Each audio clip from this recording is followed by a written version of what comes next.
அஸ்ஸலாமு அலைக்கும் வரஹ்மத்துல்லாஹி வபரகாத்துஹு. முஹர்ரம் மாதம் பற்றி ஒரு சில விளக்கங்கள் கேட்கப்பட்டிருக்கிறது. முஹர்ரம் மாதத்தை பொறுத்தவரையில் இஸ்லாமிய நாள்காட்டி கலண்டர் அடிப்படையில் முதல் மாதமாகும். இதை பொறுத்தவரையில் உமர் ரலியல்லாஹு அன்ஹு அவருடைய காலத்தில் தான் முஹர்ரம் மாதத்தை முதல் மாதமாக வைத்து இஸ்லாமிய கலண்டர் என்ற ஒரு அடிப்படை ஆரம்பிக்கப்பட்டது என்ற வரலாற்று செய்தியை எங்களுக்கு பார்க்கலாம். இந்த முஹர்ரம் மாதத்தை பொறுத்தவரையில் கண்ணியமான சங்கைமிக்க மாதங்களில் ஒரு மாதம். அல்லாஹுவிடத்தில் மாதங்களின் எண்ணிக்கை 12 ஆகும். அல்லாஹு தாலா திருமறை அல் குர்ஆன் சூரத்து தௌபா 36வது வசனத்தில் சொல்கிறான், இன்ன இத்தத ஷுஹூரி இந்தல்லாஹி இஸ்னா அஷர ஷஹரா. அல்லாஹுவிடத்தில் மாதங்களின் கணக்கீட்டின்படி அல்லாஹுவிடத்தில் ஏற்றுக்கொள்ளப்பட்ட அங்கீகரிக்கப்பட்ட மாதங்கள் 12 ஆகும். அது வானம் பூமி படைக்கப்பட்ட நாளிலிருந்து 12 மாதங்கள் தான் என்று அல்லாஹு தஆலா சொல்லிவிட்டு, மின்ஹா அர்பஅத்துன் ஹுரும், அதிலே 4 மாதங்கள் சங்கையான மாதங்களாகும். வலா ததுலிமு ஃபீஹின்ன அன்ஃபுசக்கும், நீங்கள் அந்த நாட்களிலே அந்த 4 மாதத்திலும் எந்த ஒரு ஆத்மாவுக்கும் யாருக்கும் அநியாயம் செய்து விட வேண்டாம் என்று அல்லாஹு தஆலா சொல்கிறான். இந்த 4 சங்கையான மாதத்தை பொறுத்தவரையில் அந்த 4 மாதத்திலும் யுத்தங்கள் கூட செய்யக்கூடாது என்று இஸ்லாம் சொல்கிறது. அந்த 4 மாதங்களும் சங்கையான மாதங்கள், யுத்தங்கள் தடை செய்யப்பட்ட மாதங்கள். இந்த 4 மாதங்களை பொறுத்தவரையில் நபிகளார் ஸல்லல்லாஹு அலைஹி வஸல்லம் அவர்கள் சொல்கிறார்கள், அஸ்ஸனா இஸ்னா அஷர ஷஹரன் மின்ஹா அர்பஅத்துன் ஹுரும், வருடம் என்பது 12 மாதங்களை கொண்டது. அதில் 4 சங்கையானது. சலாசத்துன் முத்தவாலியாத், 3 மாதங்கள் தொடர்ச்சியாக வரக்கூடியது. துல் கஅதா, துல் ஹிஜ்ஜா, முஹர்ரம், இந்த 3 மாதங்கள்.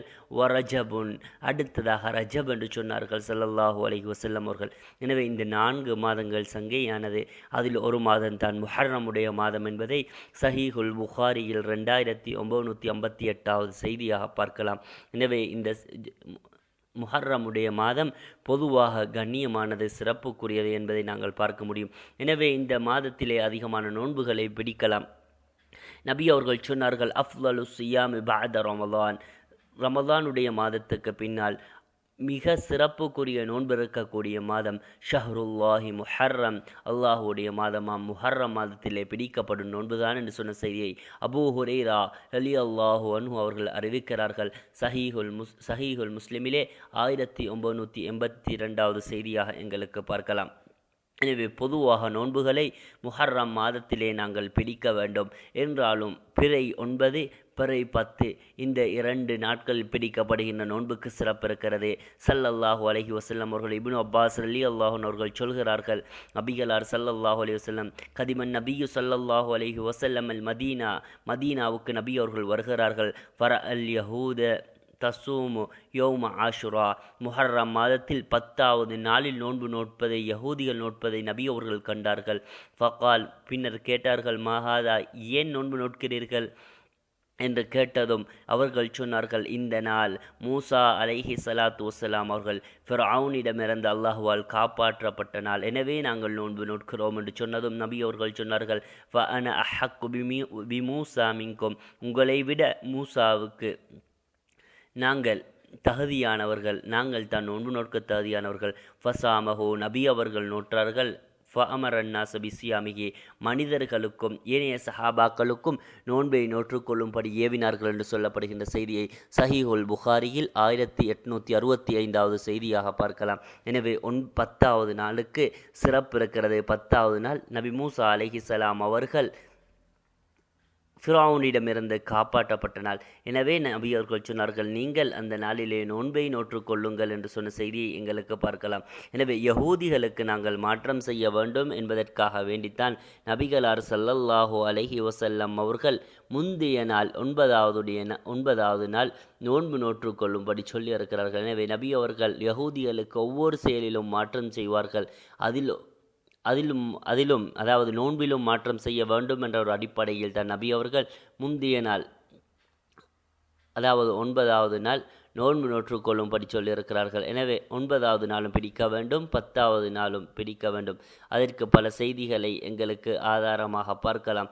எனவே அதே போலதான் இந்த நோன்புக்குரிய சிறப்பை நாங்கள் பார்ப்பதாக இருந்தால், நபி அவர்கள் சொன்னார்கள், லஇன் இஷ்டு இலா கபிலி ல அசூமன்னத்தாசி, நான் உயிருடன் இருந்தால் 10வது நாளும் நோன்பு நோற்று இருப்பேன் என்று 9வது நாளும் நோன்பு நோற்று இருப்பேன் என்று சொன்னார்கள்.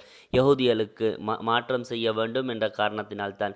இந்த நோன்பை பொறுத்தவரையில் இந்த நோன்புக்கு சிறப்பு ஒரு வருடத்துடைய பாவத்தை மன்னிக்கும், சென்ற வருடத்துடைய பாவத்தை மன்னிக்கும் என்று நபிகளார் ஸல்லல்லாஹு அலைஹி வஸல்லம் அவர்கள் சொன்னார்கள். அரஃபா நோன்பை பொறுத்தவரையில் அது 2 வருடம், சென்ற வருடம் எதிர்நோக்க இருக்கின்ற 2 வருடத்தின் பாவத்தை மன்னிக்கும். என்றாலும் இந்த ஆஷுரா, அதாவது 10வது நாள் பிடிக்கப்படுகின்ற 9வது நாள் யஹூதிகளுக்கு மாற்றம் செய்து 10வது நாளும் 9வது நாளும் பிடிக்கப்படுகின்ற இந்த நோன்பை பொறுத்தவரையில் இது 2 வருடங்களுடைய ஒரு வருடங்களுடைய சென்ற வருடத்தின் பாவத்தை மன்னிக்கும் என்று ஸல்லல்லாஹு அலைஹி வஸல்லம் அவர்கள் சொன்ன செய்தியை எங்களுக்கு பல கிரந்தங்களில் பார்க்கலாம். ஹதீஸ்கள் ஆதாரபூர்வமாகத்தான் சொல்லப்பட்டிருக்கிறது. எனவே இந்த செய்தியை பொறுத்தவரையில் பொதுவாக நோன்புகள் என்பது வரவேற்கத்தக்க ஒரு மாதமாகத்தான் நபி அவர்கள் இந்த மாதத்தை அடையாளப்படுத்தினார்கள். இந்த மாதத்திலே அதிகமான நோன்புகளை நோக்க வேண்டும் என்று சொன்னார்கள். நபி அவர்கள் சொன்னார்கள், சியாமு யோமி அரஃபா, சியாமு யோமி ஆஷுரா அஹ்தசிபு அலல்லாஹ், நான் அல்லாஹுவிடத்தில் ஒரு வருடத்தின் பாவத்தை ஐயுகஃபிர சனத்தல்லத்தி கபலஹோ, முன் சென்ற வருடத்தின் பாவத்தை மன்னிக்கும் என்று நான் கணக்கிடுகிறேன். அல்லாஹு தாலா ஒரு வருடத்தின் பாவத்தை மன்னிப்பான் என்பதாக ஸல்லல்லாஹு அலைஹி வஸல்லம் அவர்கள் சொன்ன செய்தியை சஹீஹுல் முஸ்லிமிலே 1976வது செய்தியாக பார்க்கலாம். எனவே இந்த நோன்பு அல்லாமல் ஏனைய நோன்புகளும் பிடித்து கொள்ளலாம். ஒருவர் பொதுவாக ஒவ்வொரு மாதமும் பிடிக்கின்ற பிறை 13, 14, 15 நாட்கள் ஐயாமுல் பீத் என்று சொல்லப்படுகிற அந்த நோன்புகளை நோற்றுக்கொள்ளலாம்.